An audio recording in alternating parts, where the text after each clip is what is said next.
Senator, Amy Klobuchar, boy howdy did she have her hat handed to her when she shared that little story.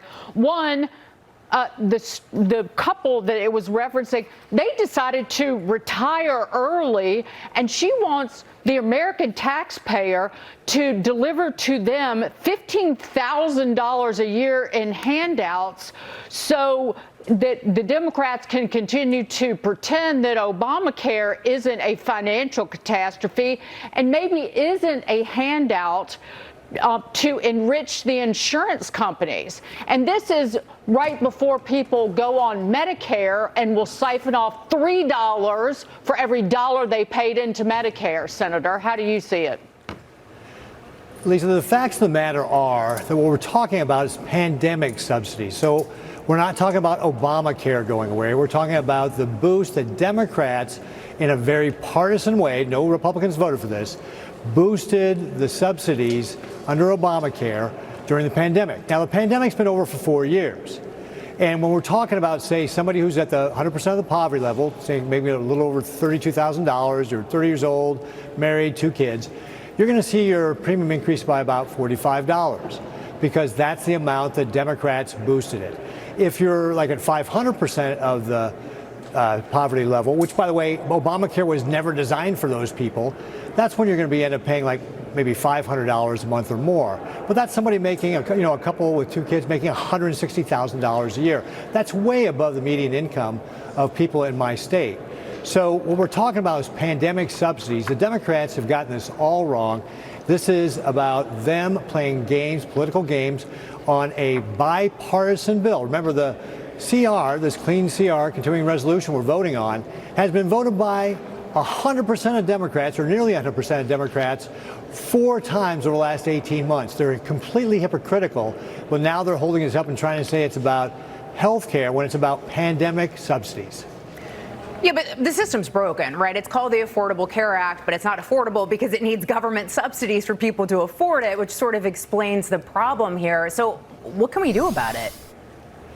Clearly, this Affordable Care Act is just what you said, not affordable. And in fact, that's what the Democrats are acknowledging by saying they need these pandemic subsidies, that if it's only affordable with the pandemic subsidies, Obamacare is a failure. The Affordable Care Act needs to be renamed the Unaffordable Care Act. So, and part of what's going on here, all these premiums, all the subsidies, they go to insurance companies, and we need to look at reforming the system so that we can have people working with their doctors, that we're providing. If we're going to provide things, ways for people to help pay for health care, let's provide it for them directly and let them decide how they want to pay for their health care. Let's open up opportunities. There's a number of things that have been proposed by Republicans over the years, like being able to buy insurance across state lines, going back to high-risk pools at states. I mean, these are just a couple of the ideas that Republicans have talked about. There are reforms we can do to be able to help make health care insurance more affordable and give people access to health care. But the Democrats have consistently blocked all these in favor of this big one-payee government system they're trying to get to. But, Senator, you and the Republicans need to remind everyone these aren't just subsidies. These are these supersized subsidies that were passed after COVID was over.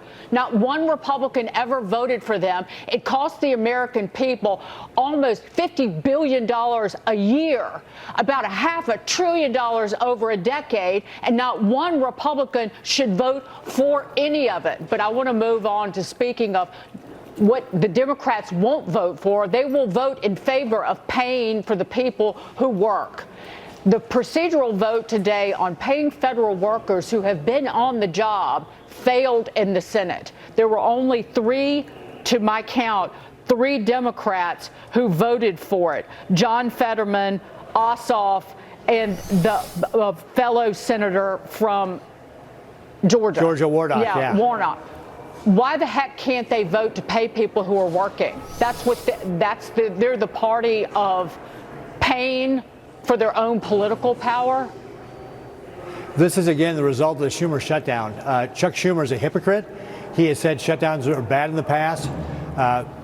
This is part of the hypocrisy. We have offered a bill, Ron Johnson, the Shutdown Fairness Act. Hey, these are people that are working to keep us safe. They're air traffic controllers, they're law enforcement officers, they're military. They are working, they're showing up every day. The least we can do is actually pay them and make sure they get a regular paycheck. And the Democrats voted against it, except for the 3 that you mentioned already. And this is the hypocrisy of what's going on in the Democrat Party right now. Again, getting back to, they've already voted for this bipartisan solution. Again, the Republicans are the only ones offering a bipartisan solution here. They voted for this already 4 times in the last 18 months, and now all of a sudden they can't vote for it. They're the ones that are causing families to suffer. In fact, Chuck Schumer has said himself, hey, every day gets better for us. But the us clearly doesn't mean us as in Americans or people from my home state of Nebraska. The us means his political partisan reason as a Democrat, and that's why this is such hypocrisy. Yep, Senator, 12 separate times in the Senate, Democrats have said no. And then also, in addition to what you said about Senator Chuck Schumer, Democrat Whip Catherine Clark has said that this suffering gives them leverage. So we'll continue to follow this. Senator Pete Ricketts, thanks for joining us, sir. Great. Thank you very much. Thank you.